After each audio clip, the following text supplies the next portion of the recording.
Hi. Vlogmas has gotten away from me, hasn't it? I thought the idea of making a vlog every day would promote the desire to get back into vlogging again, but it's brought up a lot of things and it's quite interesting, so I thought I'd share it with you. I think vlogging without having books as a touchstone is really hard. I didn't realize how much I relied on the books to pull me through days in terms of filming content. So because I'm not reading at the moment, everybody has a view that their days are very boring and very repetitive, and I feel like that with mine.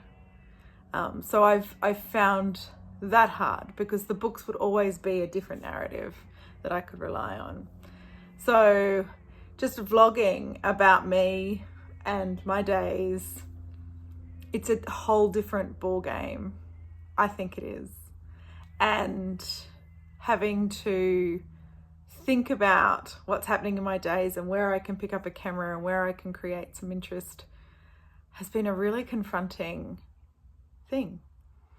So my personal growth journey over the last 3 months working with an embodiment coach has been about understanding my natural state of being in this world. And my natural state of being is flow. And I have been taught, and the women who are the role models in my life are very much women that live in the doing, that to achieve you have to do. And I have tried to live up to that model. I make a lot of lists that I never follow through with. I set intentions every morning, that I never fulfill. And the result of that is that I feel bad about myself. So through these embodiment sessions and through understanding more about how femininity within me presents itself, I understand that my natural state of being is a very flow state. And my narrative around that is that if you just kind of flow through your days, take care of your responsibilities, but create a sense of ease around that, then you don't achieve as much. And I've been battling really hard with clearing those conditioned thoughts around my natural state of being and really embracing who I am and how I approach my days.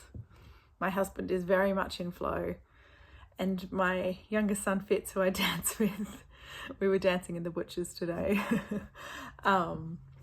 He is very much in a state of flow all of the time. And one of the byproducts of that is presence.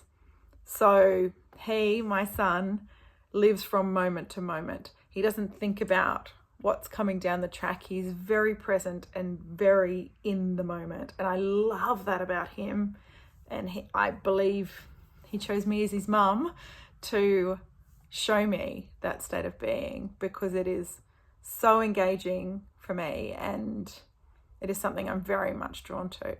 So part of this working out my natural flow is working out, like, keeping that presence, because I'm the woman that wakes up in the morning and thinks about what's for dinner, and I'm constantly, when I'm with the kids or when I'm with someone, I'm thinking, oh God, I just need to put that washing on, or I'll just get up and do that.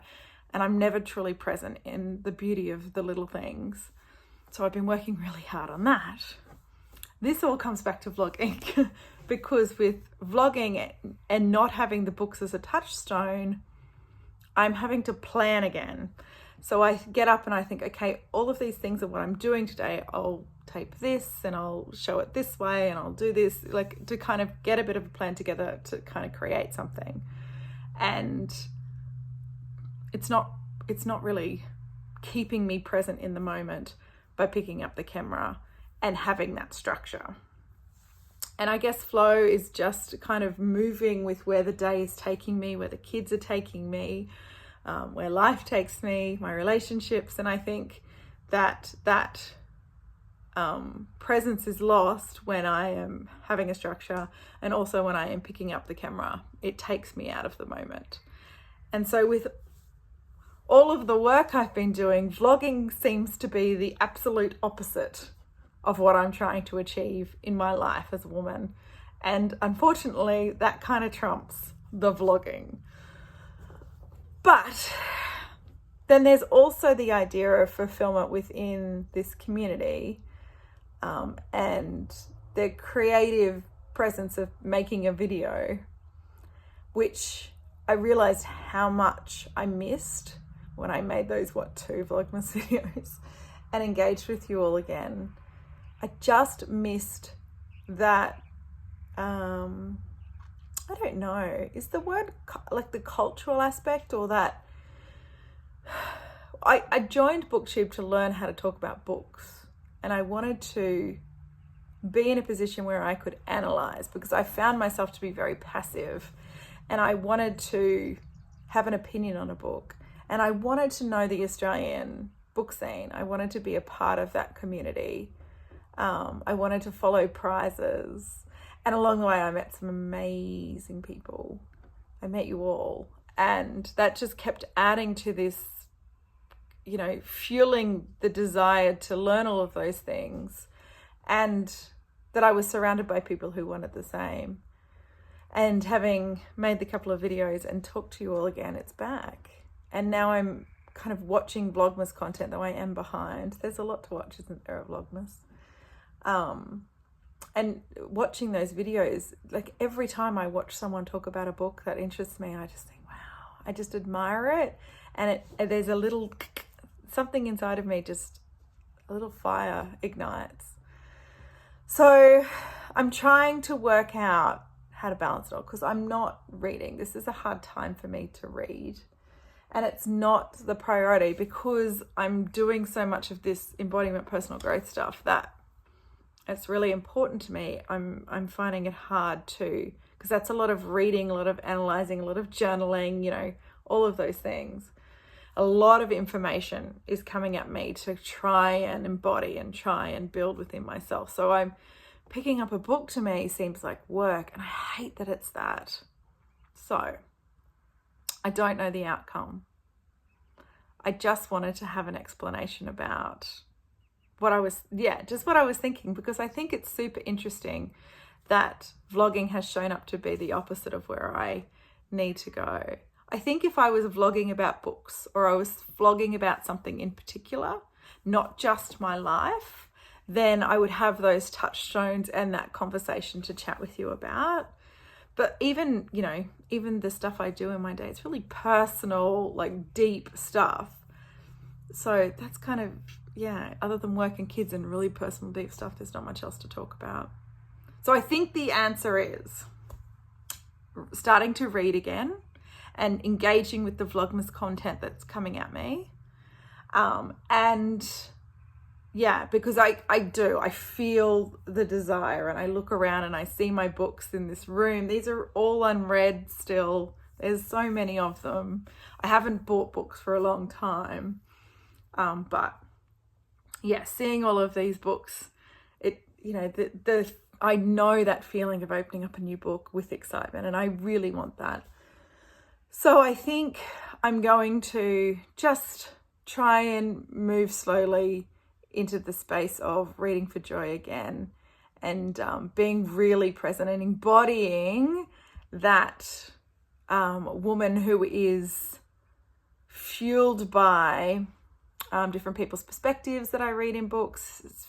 That, you know, I will never, that's why I love books. I will never get to engage with people in this way and learn about their lives in this way, even though it's fictional. My husband reminds me of that all the time. But it's really why I do read. And understanding other people's lives, I think it's very cool. So this is a really long way of saying vlogging and Vlogmas and just vlogging my days is a hard thing to do unless I've got little touchstones. The Vlogmas content that I'm engaging in is sparking me to read again, and I would love to do that. So I'm feeling that, though not as furiously as I did last time you saw me, but over the last few days since I started Vlogmas and engaging, I've been really journaling through what reading means to me, how I want to show up as a reader, how I want to feel about reading. I mean, the goals thing is really gone from my life because, yeah, I want to flow and be able to, have choice in all of that rather than being in a structure. So yeah, it was more about, I don't want to read 100 books or whatever, which we all do, and I've done so many times, but the things that I'm learning about myself and the embodiment stuff is like, how do I want to be as a reader? How does Natalie look as a woman who embraces her flow with her reading? And I know who she is. And I will just slowly start working those practices into my life, because Natalie as a whole is a woman who reads books for joy. So yeah, there's been a lot of lessons and a lot of processing since Vlogmas started. Who would have thought? But the engagement is really important to me. This community is really important to me. And I've journaled a lot about what that means. And being present in this community is important to me, and that means engaging, and I intend to do that. It just might look a little differently to Vlogmas vlogs every day, which is okay. I am a little sad because we have such a record of our Christmases from the Vlogmases I've done before, but it's just a little pivot. That's all it is. Yeah. So thank you for listening to this 11-minute explanation about why there's been no videos.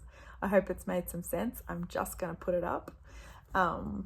And yeah, I hope that the way that I pivot and move is interesting to you and is something that we can all engage and discuss about. I think the ideas around feminine flow are really interesting. So if you have any questions around that or any tips on how to embrace it more as a woman who reads, I would be very open to hear that. But yeah, right now I'm not a vlogger. I might be a reading vlogger. I might even be a studio vlogger because I'm starting my own business, though I'm not an artist. But I'm just not a daily vlogger. And I think that's okay. Anyway, I will see you when I see you. But know that this is very important to me still. And this community is fulfilling. And Natalie as a whole is engaged here. So yeah, you will see me again. But it'll just flow as to when that will be. Okay, I'll talk to you soon. Bye.